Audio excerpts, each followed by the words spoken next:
Právě se nacházíme na místě číslo 14 u týmu Sticky Baits Pelada SK. Zdar chlapi. Čauko. Ahoj. Představte se na kameru. Ja som Milan. Moje meno je Mário. Chlapi, kdo vás sem přivedl na Tovačov? Na Tovačov nás priviedla pozvánka od nášho kamaráda Romana Veselého, ktorý nás pozval na toto pretiky, nakoľko tieto pretiky boli iba na VIP pozvánky. A pre nás je čest, že sa môžeme tohto pretiku zúčastiť, nakoľko veľa rybárov sa bohužiaľ nedostalo. Neboli sme na tomto pretiku ešte a je to pre nás fakt veľká výzva. Jezdíte ještě někam na vaše místní závody na Slovensku nebo i v Evropě? Jezdíte někam na závody? Môžu hodně, no. To tam bude, môže, kolega sa dokakal. Daj ešte raz, prosím ťa. A to si to mal hovoriť, čo tú druhú časť? Já to střihnu, já řeknu jenom... Ty tam doma, že chodíme na tuzemské vody. No, máme také vodonádrž Králova. Ale pokračuj, tam to vystřihneme. Kam no. Ale když tak trošku víc ještě na hlas mluvit. To už je dobrý, dej to tam. Jo? Jo. Dobrý. Takže na závody chodíme hlavne... Nevadí. Na závody chodíme väčšinou na miestne. Víš, ko chcem teraz znovu smeť na to. On sa smeje dosť. Nesmieje to, Hej, chlapi, ako poprvé, to nič sa nedeje. Aj to tam bude, neboj sa. To tam bude, to si píš.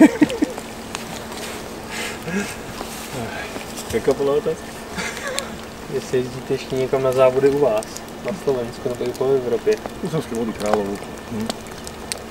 Chodíme na závody klasicky hlavne z jary, to na miestne závody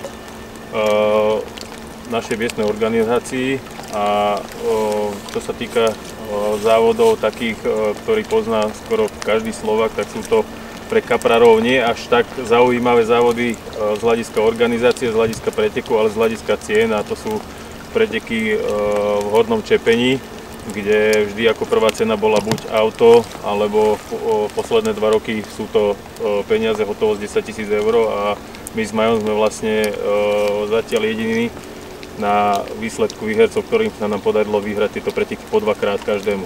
To je pěkný. Pán Boh zaplať. Takže dobrý vozový park doma. Áno, už ho nemám nikde dávať. No už. A co letos? Jaký jste byli letos? Tento rok nemôže byť každý rok nedeľa, takže tento rok to bolo troška poslabšie. Takže auto nebylo.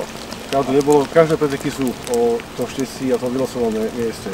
A je to vlastne tu na Tovačov, jak si vylosuješ miesto, tak jednoducho to ti hrá do karát. Jak jste spokojený tady s tím místem? Je tady dost trávy, jak jste se s tím vypořádali? Tak poprvé chytáme, dneska je vlastne druhý deň. Pre nás je toto voda nová, nevedeli sme si absolútne, aké taktiky tu máme zvoliť, ale už vlastne dneska sme už prišli na to, čo týka aj sonáru, vykreslovanie tých tráv, ako máme pokladať tie montáže. Pretože tuto, keď nájdeš nejakú rovnú planinu, to jednoducho neznamená nič. Jednoducho musíš nájsť trávu, do toho vyslovene, jak tu bolo povedané, že oko, a vedľa toho oka to proste presne položiť, krmenie, cielené krmenie, žiadne nejaké extrémne krmenie veľké.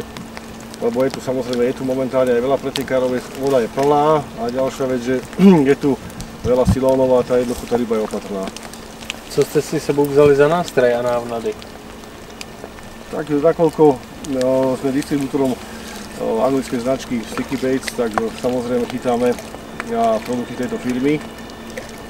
No a vybrali sme si vlastne produkty, ktoré táto firma vyrába, to znamená, že sme išli so 4 príchuťami, ako je patentka, krill, Sweet Cranberry a novinku, ktorú máme pre tento rok, je to Manila.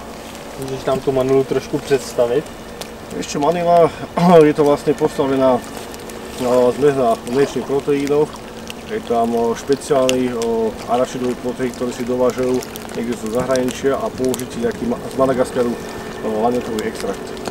Je pošatý suroviny, co si jen tak nedají sénat, a proto je to tak výjimečný. Práve, že to je ten výnimočný, že proste oni zháňajú po všetkých okolitých štátoch a Nový Zéland a podobne takéto proste komponenty, čo nikto nemá, aby tí nástroje boli nabité týmito extraktami. To je unikátní tím, že s tím složením. Preto vlastne oni vyrábajú iba 4 produkty a každým rokom to tuningujú, vylepšujú, aby to bolo proste exkluzívne. Papi, vím, že máte jeden z největších e-shopů na Slovensku a to je Pelada SK, říkám to dobře? Dobre, áno. Máte i klasický kamenný obchod? Áno. Máme kamennú predajňu. Už tu byť vlastne 16 rokov. Kde ji můžou najít? Češi, Slováci? Slováci myslím, že to 90% ľudí pozná a Češi by to mali poznať tiež, možno z počutia. Nachádzame sa v Nitre, na západnom Slovensku. Jaký sortiment nabízíte? Tak náš obchod je vlastne zaberaný na, dá sa povedať, všeho chuť, ale hlavne to gro je kapránsky sortiment a hlavne by som povedal top značky renomované, čo týka na kaprárine. Takže Fox, Sticky Baits. Takže Fox, Sticky Baits, Mesh, Solara, takéto vykytáky, ktoré sú vlastne. Pro ty UK stylisty ideální. A vlastne my sme zastancami takého, hlavne takého UK stylu. Tuto vlastne parťák Milan je toho vlastne taký, by som povedal, skvelá ukážka. Ja sa v tom vyžívam, je to moja ťažká úchylka, takže naozaj vždy študujem, pozerám, aké sú v tom nové trendy a bohužiaľ ta peňaženka to vždycky potom cítí. A máš nějakou absolutní klasiku třeba z dřívějších dob, nějaký retro, jako starý Delkim nebo něco? Nebo jdeš si v tom novém stylu? Tú klasiku moc nie, ale podarilo sa mi konečne zohnať. Za to volajú takým troška fanatikom nejaké staršie RX-ka, takže dve som si stiahol aj od Čunyho a tri sa mi podarilo vlastne zohnať v Čechách od chalana a som rád, že prakticky som si doplnil s tým zbierku, takže momentálne ich vlastním 9 a dúfam, že stačí. Dúfam, že stačí. Ještě se tam, vidím tady nový čluny od Foxe, ten malej, jste s tím spokojený? Ten malý dvojmetrový tu má premiéru, skôr som si ho zobral na také rýchle zakrmovanie, nevedeli sme, či budeme potrebovať, či nebudeme, takže mám ho tu skôr tak do foroty a 290 používam druhý rok s nafúkovacou podlahou a nemôžem povedať vôbec žiadne zlé slovo na to, úplne v pohodičke, aj keď niekto hovorí, že je ťažký, niekto ľahký, samozrejme, že to záleží aj od človeka, od konštrukcie, ja to dokážem zhodiť sám, aj z vozíka, aj na vodu, takže pre mňa úplne v pohode. Dobrá, chtěli byste na závěr někomu poděkovat? No, určite by sme chceli poďakovať organizátorom, že nám umožnili zúčastniť sa týmto pretekom a aj Romanovi Veselému, ktorí nemali podiel na tom, že sme sa sem vôbec dostali. A samozrejme chceme poďakovať všetkým zúčastneným a popriať veľa šťastia, aby každý bol spokojný na týchto pretekoch, na týchto pekné ryby. Ďakujem. Tak vám popřeju hodně štěstí, ať se daří a ďakujem. mějte se, zdar. Čau.